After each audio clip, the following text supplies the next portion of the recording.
usually don't write stuff down before I speak here, but I did this morning. Let me start by saying some things where I think there's unanimous common ground. Being a city where tens of thousands of people sleep on the streets every night is sick and inhumane. Being a city where 5 people die on the streets every day is barbaric and is grossly obscene. And in the midst of this homeless crisis, we are a city of encampments, and that is for Los Angeles and for all of us as a body and individually a shame and a disgrace. The following, I think, is clear and is universally agreed upon.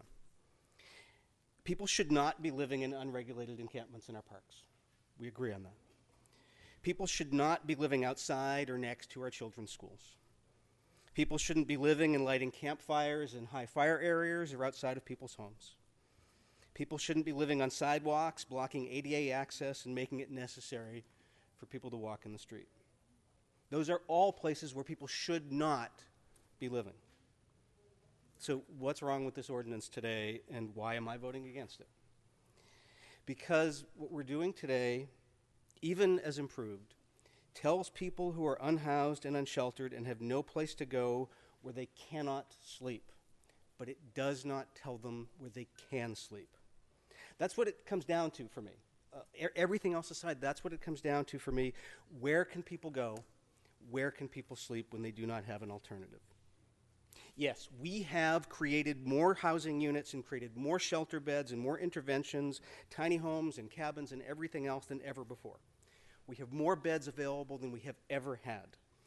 Against opposition and against protest, members of this council, almost every member of this council, has done more in a year or two than previous councils did in generations. And it has not been easy. We all know that. Hell, I haven't got just protests, I've got lawsuits and appeals that have tried to stop or slow down everything I've tried to do. But despite all that work, despite all that progress, we still do not have enough units or enough beds. We still do not have enough places for everybody to go who wants to go somewhere. We still cannot tell people who ask us, where can I go to sleep? We're tens of thousands of units away from that. I asked LASA this morning. We have enough beds in the city of Los Angeles to house 39% of our unsheltered population. What about the other 61%? Now, I know everyone around this horseshoe has stories to tell of somebody who has refused an offer of shelter. I do too. I believe that that is usually for deeper reasons than the rather facile explanation that they are service resistant, but that's a discussion for another day. Although I will note, this week in Venice, in an area that most people have determined to be or described as one of the most service-resistant homeless populations around, 64 people in 9 days have moved indoors. And I also note that there are some around the horseshoe who will say, justifiably, that they have provided a greater number of beds in their district than the number of unhoused people living in their district. Why can't they enforce? Well, as we all know, there are districts that have started with significantly smaller homeless populations than other districts. And citywide, we still do not have beds for the other 61%. And we are not the Los Angeles Confederation of Council Districts. We are the city of Los Angeles. I also know that everyone around the horseshoe has heard and has had evidence or experience with people on the streets who are disruptive or problematic. I have too. And I think an ordinance like this is clearly designed to try to get to that problem, and it's easy to center the conversation around that.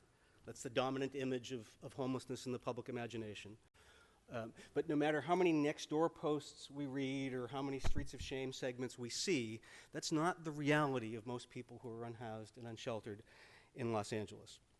And it's times like this where I wish we had that commission on lived experience of people with homelessness, so people who know the impact of what we may do can sit at that table and look us all in the eye and tell us. Absent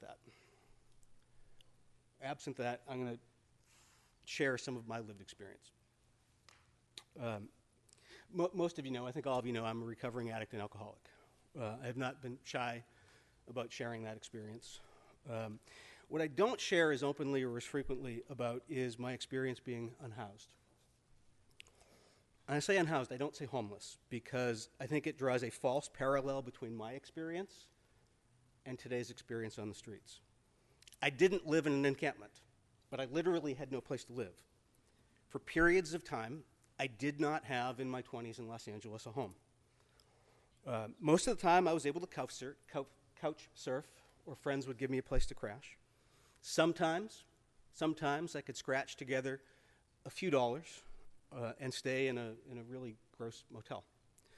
But then there are nights I did not have a place to go.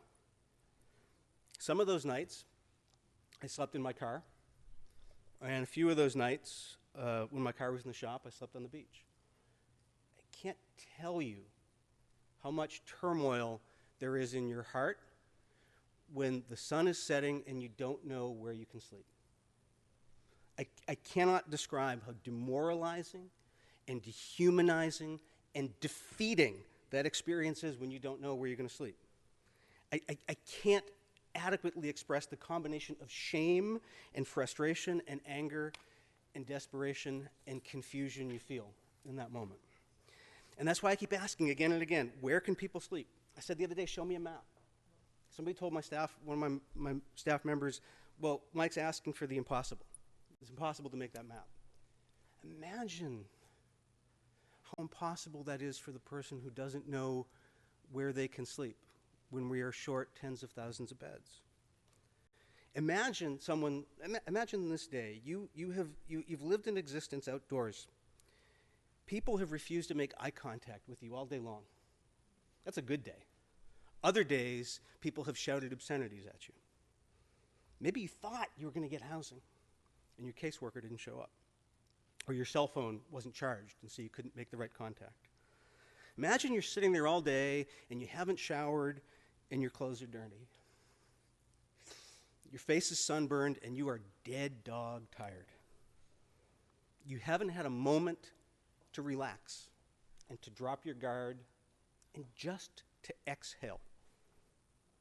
And then at the end of that day, you have to ask yourself, where can I sleep? Where can I be so inconspicuous that no one will yell at me? Where can I spend the night where I'm safe from an automatic sprinkler turning on in the middle of the night and soaking me and all of my belongings? Where can I be safe enough from assault that I can actually fall asleep and get deep sleep? Where can I be and stash my belongings so they're not stolen when I sleep? Where can I sleep that is quiet enough that I can actually get some rest? With this ordinance, we say where people can't sleep, and all of those are reasonable places to say people can't sleep. But we make those questions I just asked harder for that person to answer. We increase the uncertainty, and we increase the turmoil. We increase the self-hatred, and we worsen the situation. My lived experience teaches me that we are all fragile, that we are all breakable and often break, and that we all stumble and fall down, and that we often need somebody to help us up. I believe deep in my heart that every member of this body wants to help people up. I believe that firmly. But telling people where they cannot sit, sleep, or lie does not tell them or does not help them how to get back up. I know my no vote is unpopular. I've gotten calls from millionaires. I've gotten attacks from the police union. I've been vilified by unnamed trolls. I've been told, you're going to be responsible for death. I've been told, you really don't care about people living on the streets. I've been told, you don't have the political will to do what's right. I've been told this will be the end of your career. I've been told you will live to regret this. I've had people call me a faggot. I've had people say, I hope your family suffers. It sucks. We've all lived with that. Every single one of us. It's horrible. You know what? It's okay. Because today, when I go home, I know where I can sleep. I don't have that feeling of not knowing. When I go home tonight, no matter what else, I know where I can sleep. And everybody in Los Angeles deserves to know that. And until we can tell them that, I'm a no vote. Thank you.